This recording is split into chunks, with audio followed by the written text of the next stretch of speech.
بسم اللہ الرحمن الرحیم۔ السلام علیکم دوستو آج ہم بات کریں گے ایک چھوٹے سے واقعے کے بارے میں، جو واقعہ دو بزرگوں کے درمیان ہے، دو درویشوں کے درمیان، اور ایک قصہ ہے، ایک کہانی ہے، ایک واقعہ ہے۔ اس کو آپ جیسے بھی لینا چاہیں اس طرح سے آپ لے سکتے ہیں، لیکن اس سے جو آپ نے سبق حاصل کرنا ہے وہ بہت ضروری ہے۔ یہ اشفاق احمد صاحب کا کہ جو کتاب زاویہ ہے اس سے ماخوذ ایک واقعہ ہے، اس میں بیان کردہ ایک واقعہ ہے جو میں آپ کے ساتھ شیئر کر رہا ہوں۔ وہ واقعہ بڑا اہم ہے کہ ہم موسموں کا شکوہ کیسے کرتے ہیں۔ موسم جو ہے وہ اللہ تعالیٰ نے بنائے، اور اللہ فرماتے ہیں کہ ہم موسموں کو بدلتے رہتے ہیں، کبھی گرمی ہے تو کبھی سردی، لیکن ہم سردی میں بھی ہائے ہائے کرتے ہیں اور گرمی میں بھی ہائے ہائے۔ کیا ہمیں ایسا کرنا چاہیے یا نہیں کرنا چاہیے، اس رویے پہ غور کرنے کے لیے یہ واقعہ غور سے سنیں تو میں امید کرتا ہوں کہ آپ کا آنے والے وقتوں میں موسموں کے حوالے سے ایک نقطہ نظر جو ہے وہ بالکل بدل جائے گا۔ اشفاق احمد صاحب فرماتے ہیں کہ دو درویش تھے، ایک بڑے بزرگ صاحب تھے اور ایک چھوٹے بزرگ تھے، یعنی درجے میں۔ تو جو بڑے بزرگ تھے انہوں نے اپنے مریدین کو کہا کہ تم ساحل سمندر پہ چلے جاؤ، وہاں ایک اور بزرگ ہے جو آ رہا ہے، اس کو اچھے طریقے سے وہاں ریسیو کرو اور میرے پاس لے آؤ۔ تو جو مریدین تھے وہ فوراً ساحل سمندر پہ پہنچ گئے اور انہوں نے انتظار شروع کیا ان بزرگوں کا جو آنے والے تھے۔ وہ بزرگ سمندری سفر سے پہنچ رہے تھے اپنی منزل کی جانب کہ وہاں بارش شروع ہو گئی، اور سمندر میں سفر کرتے ہوئے یہ جو چھوٹے بزرگ ہیں جو آ رہے ہیں، جو مسافر ہیں، جو سمندر کے راستے آ رہے ہیں، جب بارش شروع ہوئی تو انہوں نے اللہ تعالیٰ سے یہ دعا کی کہ یا اللہ، یہ جو سمندر ہے یہ اتنا بڑا ہے، اس میں صرف پانی ہے اور پانی بھی نمکین ہے، یہاں پہ تیرا میٹھا بارش کا پانی گرے گا تو نمک کے ساتھ نمک ہو جائے گا، پانی کے ساتھ پانی مل جائے گا اور پانی ہو جائے گا۔ کیا ہی اچھا ہو کہ یہ بارش جو ہے آپ ایک ایسے علاقے میں برسا دیتے جہاں پہ قحط ہے، قحط سالی سے جانور مر رہے ہیں، انسان مر رہے ہیں، اور انسانوں کو دور دراز سفر کرنا پڑتا ہے پانی کی کمی کو پورا کرنے کے لیے۔ تو اگر ایسے کسی علاقے میں بارش ہو جاتی تو زیادہ بہتر ہوتا۔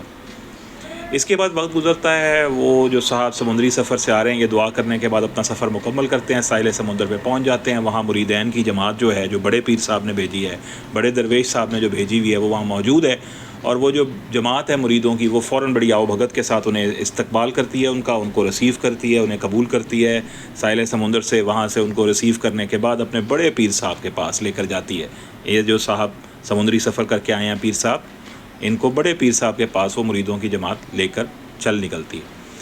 جب بڑے پیر صاحب کے پاس یہ چھوٹے پیر صاحب جو سفر کر کے آئے ہیں، جو مسافر تھے، یہ پہنچتے ہیں تو ان کی ضیافت کی جاتی ہے، انہیں کھانا کھلایا جاتا ہے، ان کو بڑے اچھے طریقے کے ساتھ ان کے ساتھ وقت گزارا جاتا ہے۔ لیکن آہستہ آہستہ وہ بڑے پیر صاحب ان مسافر پیر صاحب کے بارے میں یہ محسوس کرتے ہیں کہ اللہ نے جو مقام ان کو دے رکھا تھا وہ مقام اب ان کے پاس نہیں ہے۔ اس پہ وہ تھوڑے پریشان ہوتے ہیں، اور جو وہ پیر صاحب آئے تھے، جو بزرگ سفر کر کے آئے تھے، ان سے پوچھتے ہیں کہ کیا سفر کے دوران آپ کے ساتھ کچھ ایسا ہوا ہے جو پہلے نہیں ہوا، یا کوئی ایسی خاص بات جو سفر میں ہوئی ہو میرے ساتھ شیئر کریں۔ تو جو چھوٹے پیر صاحب ہوتے ہیں جو سفر کر کے آئے تھے، وہ ان بڑے پیر صاحب کو کہتے ہیں کہ ایسی تو کوئی بات نہیں، بس بارش شروع ہو گئی تھی، میں نے اللہ سے دعا کی کہ یا اللہ یہ بارش تو جو برسا رہا ہے یہ پانی میں مل کے پانی ہو جائے گا، تو اگر تو اس کو ایسے علاقے میں برسائے جہاں خشک سالی ہے، جہاں پہ لوگ جو ہیں وہ پانی کی کمی سے پیاسے ہیں، جہاں پہ جانور مر رہے ہیں اور انسان جو ان کو دور دراز سفر کرنا پڑتا ہے، تو یہ زیادہ بہتر ہوگا۔ میں نے اللہ تعالیٰ سے یہ دعا کی تھی بس۔ تو بڑے پیر صاحب ان چھوٹے پیر صاحب کو کہتے ہیں کہ یہ دعا نہیں تھی، یہ رضا کی نفی تھی۔ دعا بے شک ایک بڑا مقام رکھتی ہے، لیکن جس مقام پہ اللہ نے تمہیں فائز کیا تھا، تمہیں چاہیے تھا کہ تم رضا پر رہتے اور دعا کو نہ اپناتے۔ اللہ نے جس رضا میں راضی رکھا تھا اس میں راضی رہنا تمہارا کام تھا، دعا کرنا تمہارا کام یہاں پر نہیں تھا۔ اللہ جو بارش برسا رہے تھے وہ اللہ تعالیٰ کی مشیت سے تھی، اللہ تعالیٰ کی مرضی سے تھی، اللہ تعالیٰ کے حکم اور امر سے تھی، اور امر خداوندی جب نافذ ہو رہا ہوتا ہے تو اس پر کسی بھی طرح کا ایسی دعا نہیں کرتے جو مشورے کی صورت ہو، اس کو مانا جاتا ہے، اس کو قبول کیا جاتا ہے۔ اللہ تعالیٰ کی تقسیم کے اوپر سوال نہیں اٹھاتے ہیں۔ تو اللہ کے امر کے اوپر، فیصلے کے اوپر جب آپ سوال اٹھاتے ہیں تو اس سے ناشکری کا ایلیمنٹ ہوتا ہے۔ جیسے ہی بڑے پیر صاحب نے یہ چھوٹے پیر صاحب کو بتایا، وہ بڑے بے چین ہوئے، اس پر بڑے پشیمان ہوئے، انہوں نے فوراً اللہ تعالیٰ کی بارگاہ میں دوبارہ سے معافی مانگی اور کہا کہ یا اللہ یہ جو دعا ہے اس کو کی بجائے مجھے رضا کے مقام پہ رہنا چاہیے تھا، اور میں نے رضا کو چھوڑ کے جو دعا کو اپنایا اور تجھے ایک مشورہ دے ڈالا کہ تو اپنے امر کو یہاں نہیں بلکہ وہاں نافذ کر دے، میں اسے توبہ کرتا ہوں۔ اچھا، یہ ایک واقعہ ہے بڑے پیر صاحب کا، چھوٹے پیر صاحب کا، اور چھوٹے پیر صاحب جو ہیں ان کا اللہ سے دعا کرنے کا اور دعا اور رضا کا۔ لیکن اس میں ہمارے لیے ایک سمجھنے کی بات ہے، اور وہ سمجھنے کی بات یہ ہے کہ جب موسم بدل رہے ہوتے ہیں، جب گرمی آ رہی ہوتی ہے یا سردی آ رہی ہوتی ہے، تو ہم میں سے کسی کے پاس یہ طاقت نہیں کہ ہم گرمی کو تبدیل کر سکیں یا سردی کو۔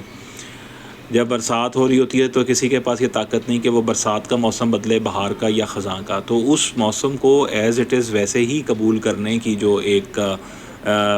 وصف ہے وہ ہمارے اندر ہونا چاہیے، کیونکہ ہم چاہے سڑک پر احتجاج کریں، چاہے اس کے بارے میں چیخو پکار یا آہو بکا کریں، موسم تو ویسے ہی رہے گا۔ تو کیا ہی اچھا ہو کہ یہ جو موسموں کا آنا جانا ہے، جس کو اللہ فرماتے ہیں ہم موسموں کو بدلتے رہتے ہیں، اس کو ہم ادب کے ساتھ، احترام کے ساتھ، ایک مقام رضا کے ساتھ قبول کریں، تو ہمیں یہ موسم اچھے لگنے لگیں گے۔ گرمی شاید تبدیل نہ ہو، سردی شاید فوراً نہ جائے، لیکن سردی اور گرمی کی شدت جو ہے وہ بجائے محسوس ہونے کے ہمیں رضا میں داخل کر سکتی ہے۔ ہمیں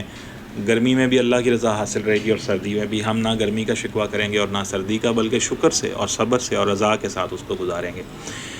تو جب تک حالات ایسے نہ ہوں جس میں آپ کو ایسا محسوس ہو رہا ہو کہ یہ حالات جو ہیں یہ خدا نخواستہ بہت خطرناک ہیں، تو تب تک ایسی دعا کرنے سے پرہیز کرنا چاہیے جو دعا اللہ تعالیٰ کے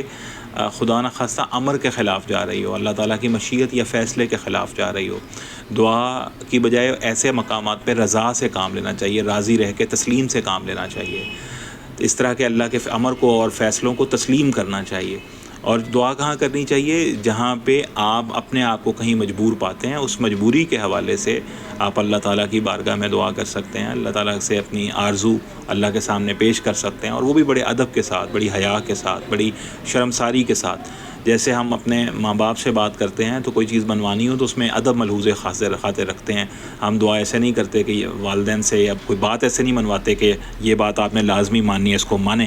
ایسے ہم نہیں کہتے ہیں۔ اس میں بڑی حیا ہوتی ہے، بڑی تواضع ہوتی ہے، بڑی انکسار ہوتی ہے۔ تو اسی طرح سے جب ہم اللہ تعالیٰ سے دعا کرتے ہیں تو اس میں بھی ایک حیا ہونی چاہیے، ایک انکساری ہونی چاہیے، ایک تواضع کی کیفیت ہونی چاہیے، اللہ تعالیٰ کے سامنے ایک بندگی کی اور جھکنے کی کیفیت ہونی چاہیے۔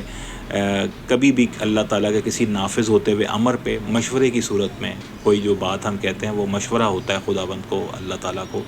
وہ اللہ تعالیٰ سے دعا نہیں ہوتی، دعا میں ایک حیا ہوتی ہے۔ تو اس پہ ہمیں توجہ کرنی چاہیے۔ ایک چھوٹا سا واقعہ تھا کہ چھوٹے پیر صاحب نے سمندری سفر کرتے ہوئے کیا دعا کی تھی، اور بڑے پیر صاحب کے پاس جب آپ پہنچے تو ان بڑے پیر صاحب نے چھوٹے پیر صاحب کو یہ توجہ دلائی تھی کہ اللہ کی رضا پہ اور امر پہ راضی رہا کریں، اور دعا وہاں کیا کریں جہاں پہ آپ خود مجبور ہو جائیں۔ اللہ تعالیٰ آپ کو سلامت رکھے، اپنی رحمت میں رکھے، اور اسی طرح کی کسی اور بات کے ساتھ کسی اور دن پھر حاضر ہوں گے۔ اپنا بہت خیال رکھیے گا۔ السلام علیکم۔